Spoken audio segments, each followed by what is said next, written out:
This is a Hot Pie Media original. You know, the buy a car from me or I'll hire someone to kill you jokes are blowing up online. They're blowing up in my phone and blowing up online. This is a murder for hire story that is straight from one of those CSI shows. And I never even watched those shows, and it's straight from one of those CSI shows. Here's the funny thing. Whenever I say you can't make this up, if it's a sensational crime story, there's a good chance Tony Plohetski, a rock star crime reporter for the Austin American-Statesman and KVUE TV, is coming on. And there's the setup. You can't make this up. Are you kidding me? This is I don't want to say anymore, the most sensational crime story you'll hear in some time, but it's got to be up there. At some point, and I assume most people's, other than the jokes about buy a car from me or I'll hire someone to kill you jokes, I'm sure somebody at some point, you find yourself throughout the story thinking, wait a minute. Where do I find a hitman? Exactly, how do you go about that stuff? I don't know. How do you find 3 of them? Wait, why would you hire someone to kill someone who's trying to extort money from you when you've got the letter of them trying? Well, you can go on. You find yourself at various points asking pretty obvious questions. Well, Tony, can you hear me okay? Hang on. Oh, I'd have to add, before he logs in, I'll just get it out of the way. I know the guy in the story, know the family, not well. Our kids grew up going to school together. And, I mean, it's sad for them. This is a unbelievably bizarre, horrific, sensational, unbelievable story. And it's terrible for them. I mean, there's other people on the side of this, and I know them. Not really well, but it's just odd to think this is one of the reasons why my phone is blowing up, is that our kids grew up going to school together. So, but I'm going to put that aside. Okay, Tony, here's the setup as usual. You can't make this stuff up. Tell the world about your most recent, over-the-top, sensational crime story.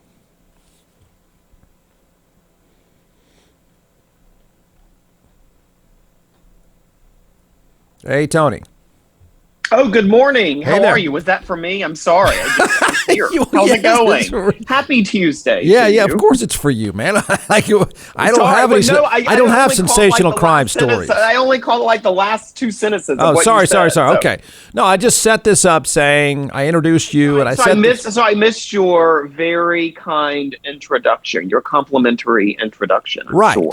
I said also, in addition to the very kind introduction, I said this is like straight from CSI, one of those shows. Well, it is. It is. You know, a CSI, Dateline NBC, absolutely one of those shows. And I think for many people in our city, and particularly people who have lived here really for any amount of time, who know the Mon family, who know their automotive group, who maybe bought cars from them, it's a really shocking thing.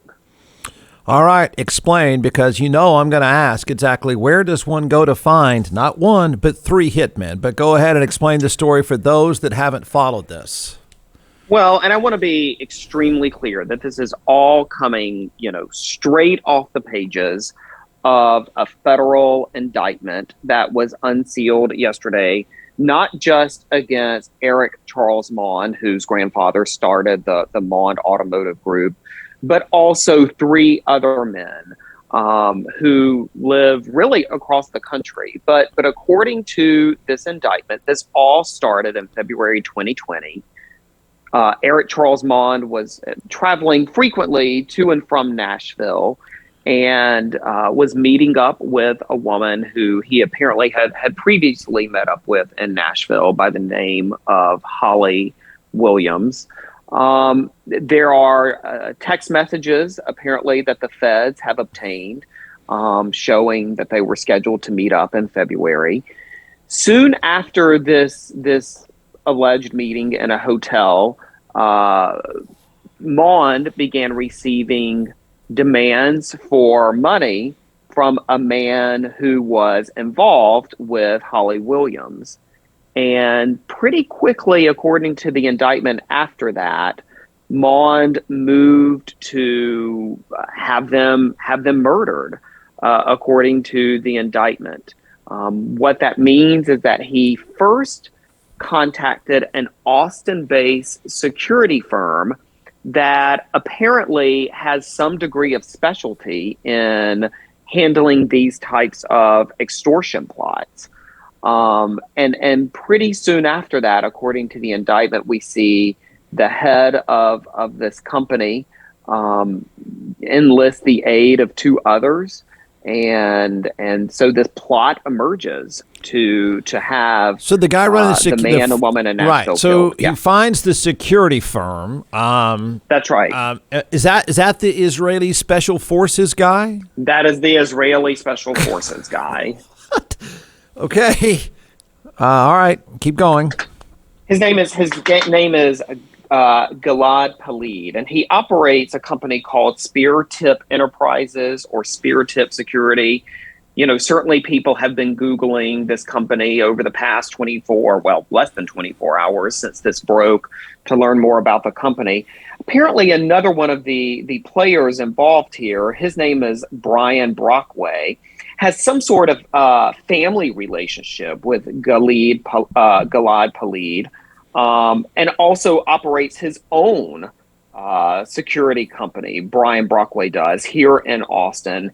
And then there's this fourth guy named Adam Carey, who apparently lives in North Carolina. And I'm a little unclear how he fits into all of this. In other words, how they know Adam Carey. But this plot emerges, and within a few short weeks, last spring in March, we see, according to the feds, two of these guys, Brockway and Carey, travel to Nashville, meet up in Nashville, kidnap the woman and her estranged boyfriend, and their bodies were found at a construction site.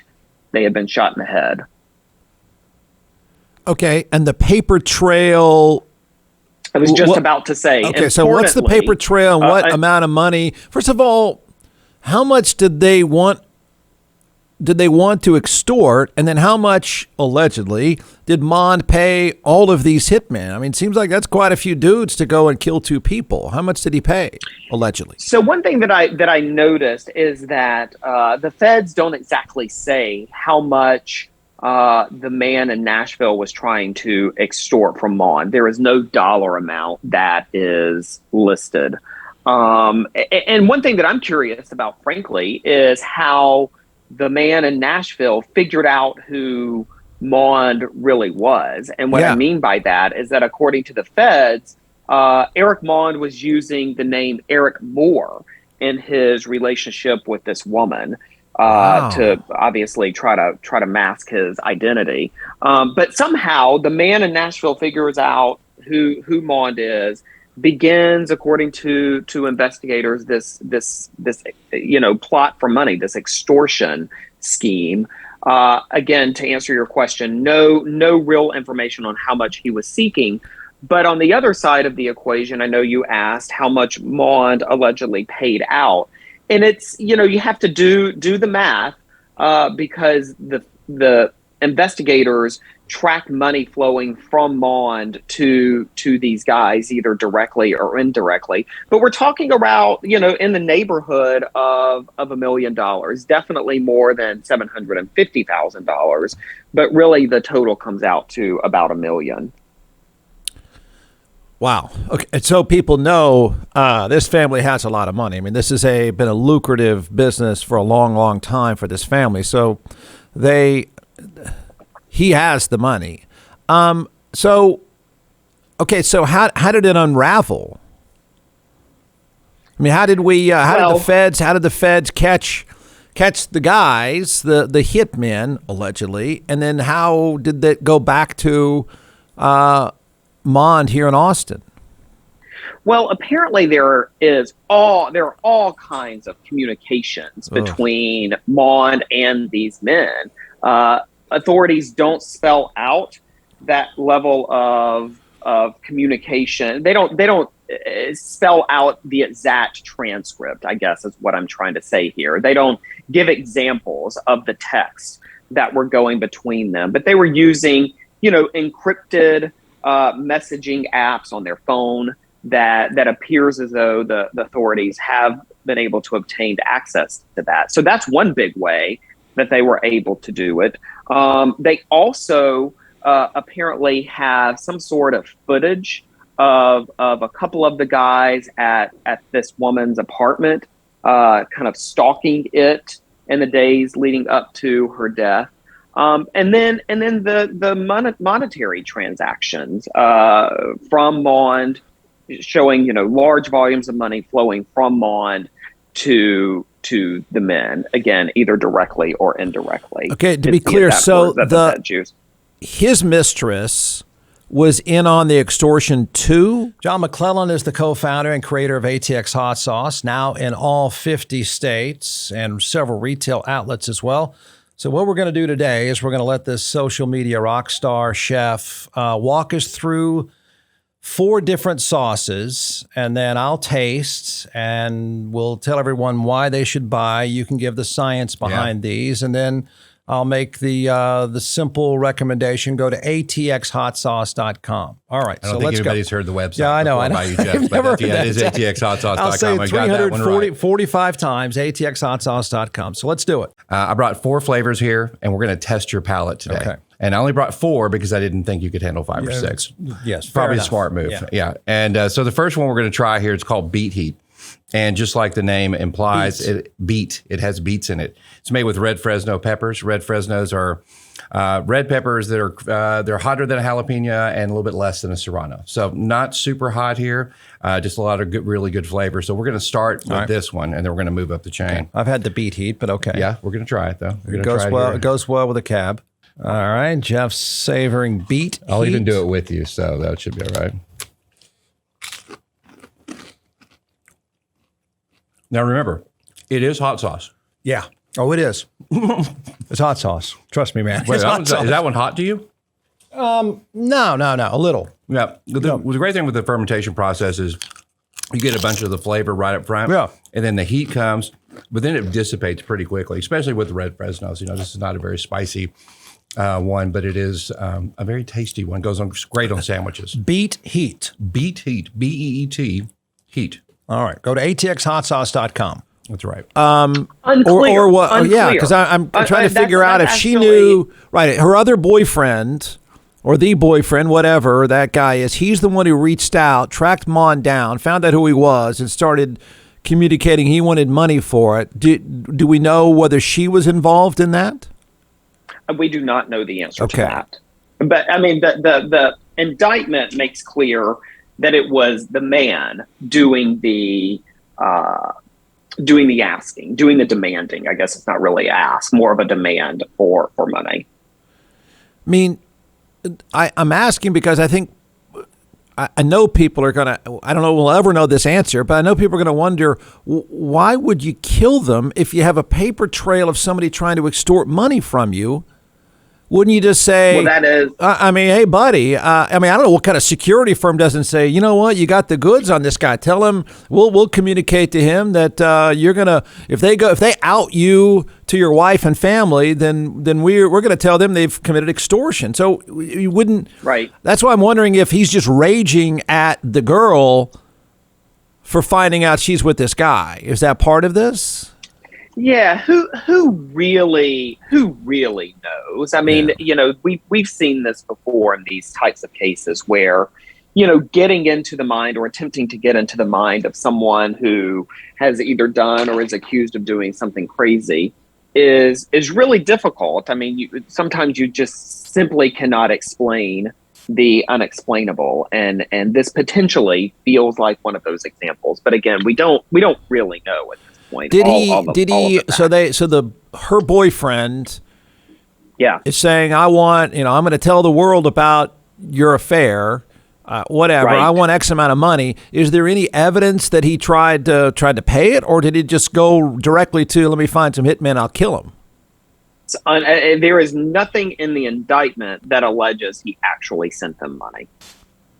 That Mond actually sent the man and woman money. I mean, that makes it sound as if the first response, oh, you're trying to extort money from me? Okay, I'm going to hire some people to kill you. That's the way it sounds. It is how it sounds. Golly, man. It's really unfortunate. It really is just... really, really unfortunate. So the other guy, I mean, they're dead. I mean, they've a bullet to the head. Do you know, did the men hired to do the killing, allegedly, I don't know why you have to have 4 people, but did they out Mond?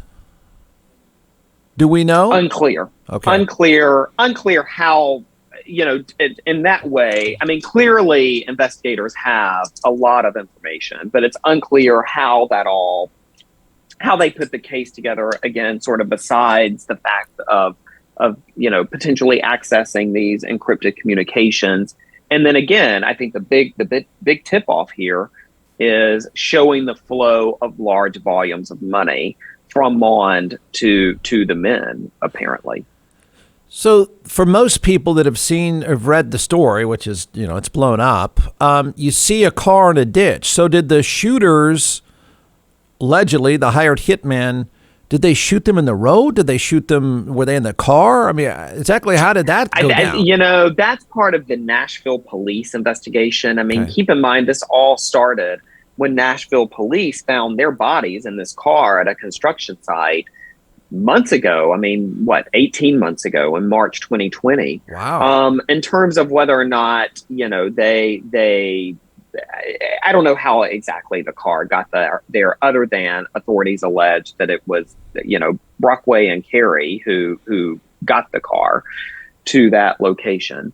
So yeah, that's the deal with the car, and I think maybe it looked initially like an accident. I mean, looking at the photographs, but then obviously once police got there and saw 2 people with bullet wounds to the head, they knew that they were dealing with a homicide. Yeah, a professional killing. Apparently, that's what's being alleged. Golly, just so over the top. Okay, so here's another what most of us don't get part of this entire sensational story.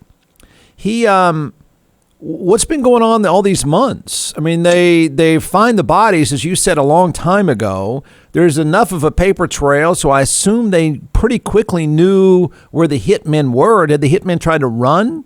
Did they try to leave the country? I mean, exactly how quickly did we track them down? Well, I mean, keep in mind, and I want to make this, I've made this clear to several people who have asked me, and I'll say it again. This case was not investigated by local officials. I mean, it was initially with regard to the homicide investigation in Nashville. But you have to keep in mind, once the feds get involved, they spend weeks, months, sometimes a year, sometimes longer, going through bank records, going through all kinds of forensic information, and just getting, for example, encrypted information off a phone is something that can take many, many months. So I think that is what it helps explain, the lapse of time in terms of why this case is now only springing forward when, in fact, the murders happened in 2020. Okay, so I guess my question is, during the time they're killed, bodies are dumped, does everybody just go back to work? One guy goes back and, plays golf and sells cars, and the other guy's going and runs, quote, a security company? I mean, and then they eventually get arrested? That appears to be what happened. And I'm not sure if you've seen this piece of reporting out there, Jeff, but the security company, Spear Tip Security, someone either himself or someone using his name, using Mond's name, actually left a glowing review for this company just about 6 days ago. Oh. So, it makes you wonder if it really was Eric Mond, what was going on there. But there is just a lot Gosh, you're kidding me. Truly, truly incredible. Like a 5-star Yelp review? Are you kidding me? No, I'm not kidding. Oh. Again, I don't know that it was. I mean, it was either Eric Mond or someone using his name, but there is definitely a review of this company. Oh my gosh. In his name. Oh my gosh. Just, you can't make that up. So none of them tried to run. Really my point is, I guess they thought for a while it all worked out. They successfully pulled it off, allegedly, because nobody tried to run. Correct? I mean, why are the feds involved? I think one thing that we don't know is exactly how long they have known this case is under investigation. They may have known for some time that they were the target of the investigation. Yeah. It's not unusual for the FBI to let people know that, or even invite them to talk. So it's unclear to me how long they may have known or suspected that the walls were closing in on them.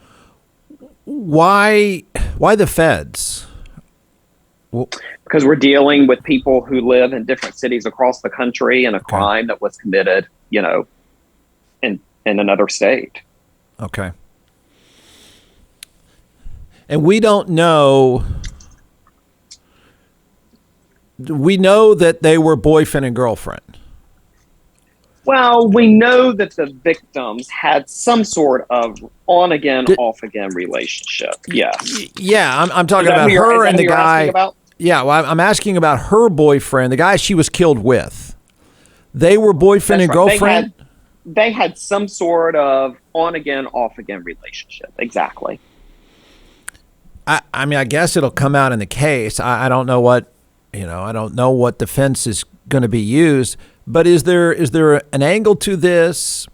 I guess even a possibility that the Mond, I don't know if it helps his case, what they targeted him, that, this whole thing was kind of a setup. Do you get that sense? I think that certainly, Mond has hired two well-known Austin defense attorneys, Sam Bassett and Perry Minton. Right. Both of them have a lot of experience. And